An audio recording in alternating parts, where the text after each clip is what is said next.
de Marseille. Tout de suite, Claude Garcia Zunino.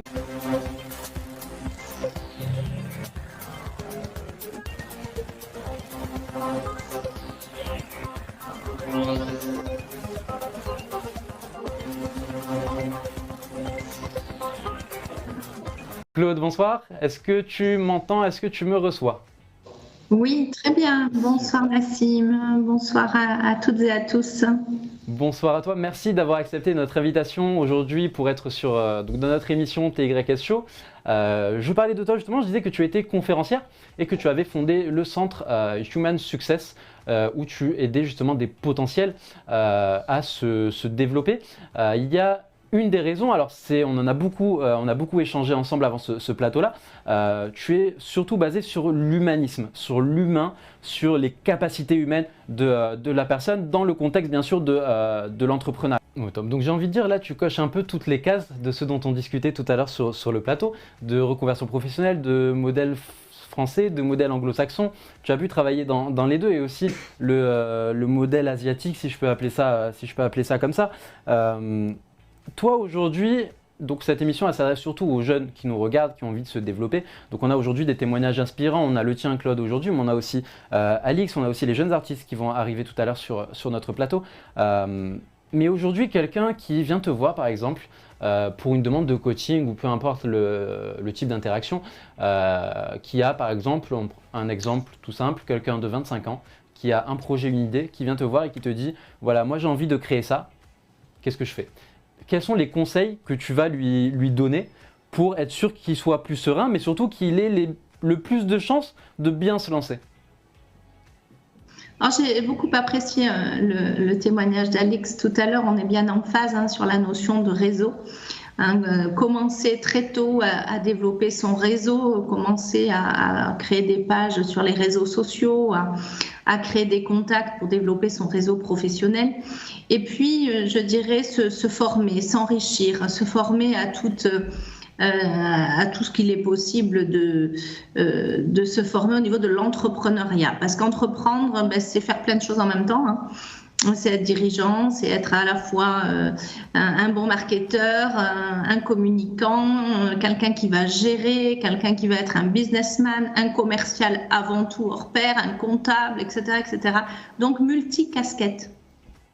Donc moi je dirais les clés essentielles, c'est la formation, l'accompagnement, se faire accompagner par des personnes. Que ce soit, j'allais dire, des personnes avec une prestation payante comme coach, mentor ou dirigeant, ou l'accompagnement dans le cadre de réseaux. Moi, par exemple, j'ai été accompagnée par le réseau API, qui est un réseau qui accompagne les jeunes dirigeants dans les régions et qui est bien sûr gratuit, un accompagnement gratuit pour travailler son étude de marché, son business plan, la mise en place d'un plan d'action, de sa feuille de route à 3 ans, etc. etc. Donc une démarche, on va dire, méthodique et méthodologique pour mettre en œuvre son projet professionnel et sa création de société. Et puis, je dirais aussi ensuite l'innovation et la création. Pensez aux nouvelles idées, pensez aux nouveaux business, regardez tout ce qui vous entoure, ayez un œil et une grande ouverture en fait sur le monde et sur ce qui se passe en fait au quotidien. Et ça me paraît déterminant. Alors je voyais Alix hocher la tête pendant ton discours, donc je pense qu'il va pouvoir justement échanger aussi un peu avec toi. Moi j'ai une question qui me vient. Si on regarde par exemple ton compte LinkedIn, tu es donc créatrice d'humanisme. On a discuté aussi et tu es aussi beaucoup basée sur l'humain mais surtout la conscience. Aujourd'hui, qu'est-ce que tu conseillerais à un jeune? De quoi devrait, ou plutôt je reformule ma question, de quoi un jeune devrait être conscient? Alors c'est différent de savoir et de connaître ou autre, mais il devait être conscient avant de se lancer dans l'entrepreneuriat ou même se lancer dans une carrière artistique, dans le chant, dans la danse, dans la peinture, peu importe. Prise de conscience, c'est un mot-clé que tu prononces là, que j'expliquerai de deux façons. Cette prise de conscience, moi je l'ai eue lorsque j'ai été formée à la méthode d'éléments humains, qui est une méthode américaine fabuleuse, très impactante, qui a été créée par Will Schutz, un statisticien psychosociologue américain, qui a regardé toutes les méthodes au monde la Gestalt, l'analyse transactionnelle, en fait toutes les méthodes, et qui en a fait sa propre méthode, avec des visualisations, avec des questionnaires, des exercices physiques. Et c'est une méthode de leadership de soi pour prendre conscience véritablement de qui nous sommes. Et cette méthode s'appuie sur l'estime de soi. En fait, il a été appelé il y a quelques années, puisqu'il est décédé maintenant, il a été appelé au niveau de la US Navy pour regarder les groupes fonctionner ensemble. Et il a beaucoup regardé, écouté les personnes, échangé, communiqué entre eux. Et au niveau de la US Navy, s'est aperçu qu'il y avait des groupes qui fonctionnaient bien ensemble, sans conflit, sans particularité, et puis d'autres avec beaucoup plus de conflits, de difficultés, sans fluidité. Et donc, il en est arrivé à la conclusion que la problématique venait d'une problématique d'estime de soi.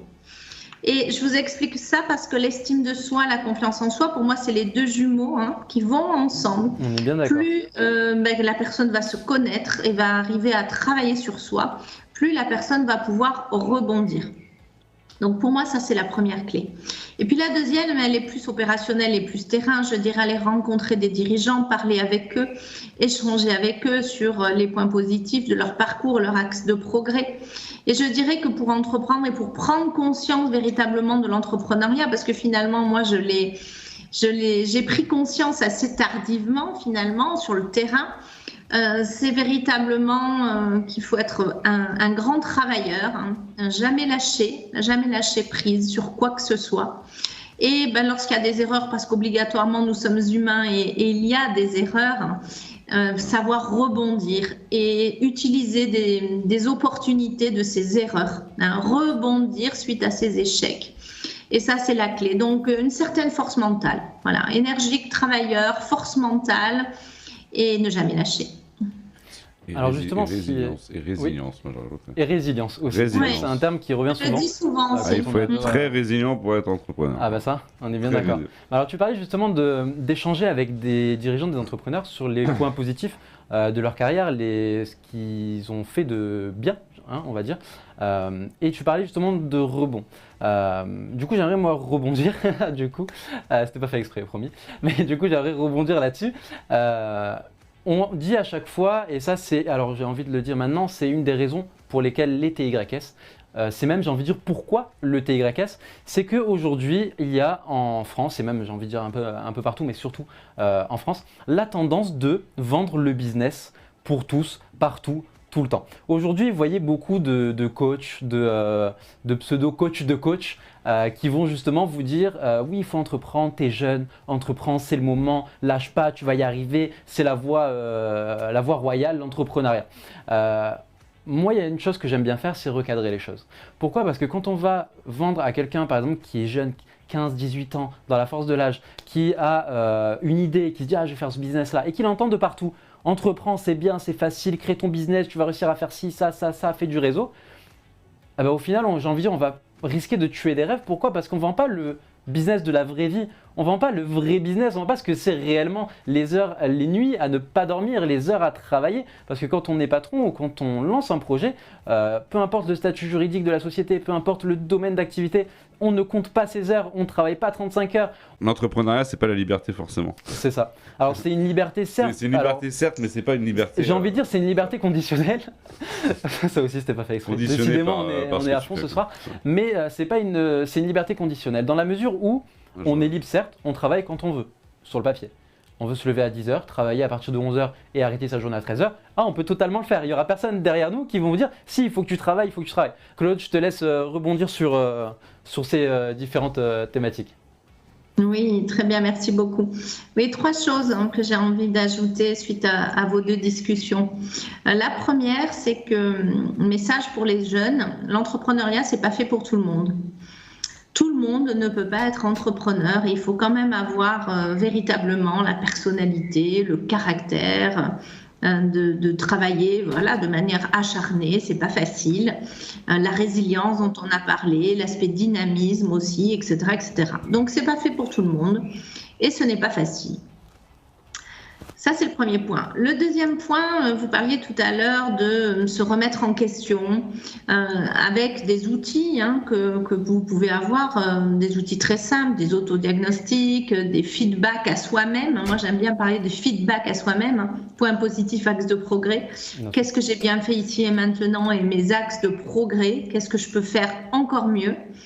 Et pour moi, ça, c'est une posture, en plus des caractéristiques ou de la personnalité ou des talents, c'est une posture d'humilité, être humble.